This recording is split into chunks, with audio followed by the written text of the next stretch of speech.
I kept trying to look for ways to get him back in the building because he had some anxiety about coming back to school, and he wasn't sure that that was what he wanted to do. So Cindy Hampton came up with a plan.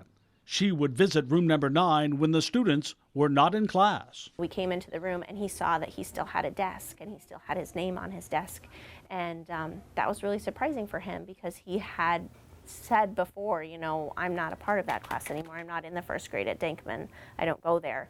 And so for him to come and see, no, you still have a desk. It still has your name on it. You're still a part of this classroom was so cool for him. You could just see it on his face, like a realization of, wow, I am still a part of this community, you know. So much apart, even his teacher, Jessica Bowman, made the trip to Peoria to check on him. And they kept telling me that he might not make it out of his bed, or he'd be, you know, in a wheelchair for the rest of his life, and, you know, all this stuff. And he just kept making these huge milestones. And then another milestone reached as Liam went back to school. Sorry today is having Liam back. It's so great to have him back here at school.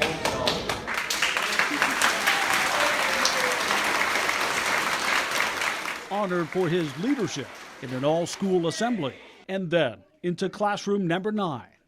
First, learning how to navigate his wheelchair around the desk, then answering questions, honest, straightforward questions from his curious classmates. What's this? What's that? They had no idea what was on me or what was on the wheelchair or whatever. The sharing, caring, changed on the outside, but the same Liam, the same determined young man on the inside. Just today they were talking about how he needed to gain some weight, or he, in the next 13 weeks, or he'd have to have a G-tube put back in, and he said, that's not going to happen. I'm not going to let that happen. And for a 7-year-old to be that strong, it just is like, just so powerful, I think. I mean, I think we can learn a lot from him, that, you know, just because someone tells you you can't do something doesn't mean that's going to happen. An attitude that has helped his entire family as they work their way through this.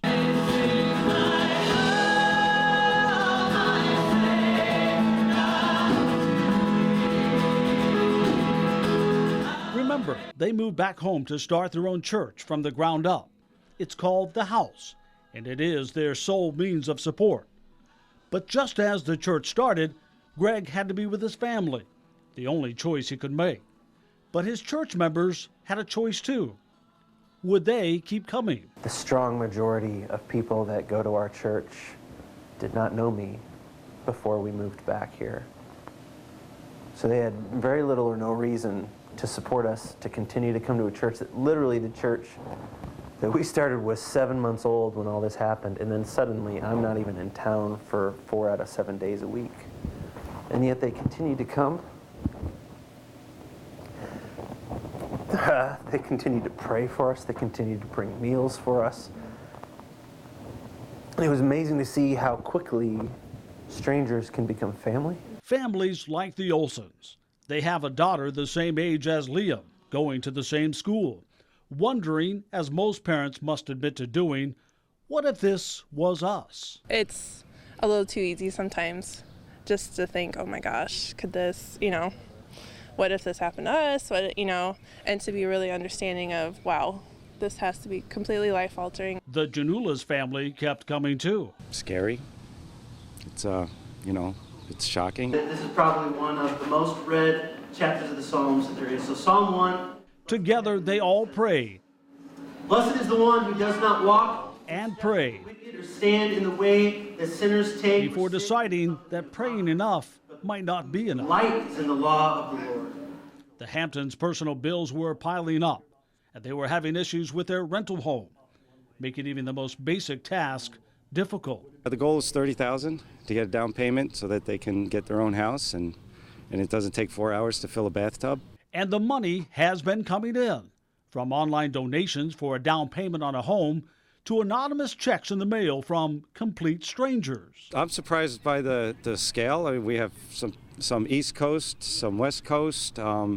It's not just local, so there's been some people coming in from all over the country. People who have been following their story, chapter by chapter, through the toughest of times.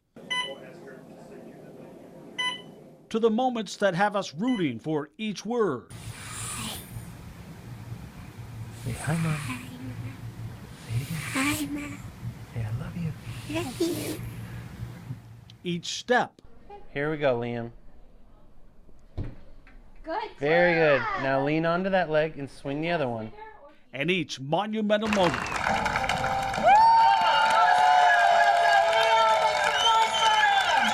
the Hamptons hope the adventure story becomes a little less dramatic, fewer plot twists and turns, with a storyline that is more normal.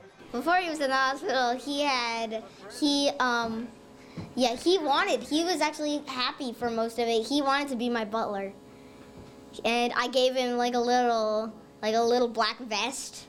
It was funny. So typical older brother. Mm-hmm. And now you're gonna, at some point, get him to do some of those things for you again. Yeah. Well, or I'm gonna do it for him. And what about one of the original goals this family set for themselves long before any of this happened? I would say to the boys, you know, to varying it, hey, someday us boys, we're going to climb that mountain together. And there was a moment when this started happening, I started thinking, oh man, are we going to do that? It's like a promise. It's been like this epic thing I've been building up. Someday we're going to climb this mountain. And there was this moment where I just decided that Liam's going to have an amazing life. We're going to climb that mountain. Climbing a real mountain should be a walk in the park for a family that has been through so many peaks and valleys and have emerged with more character than you will find in any book.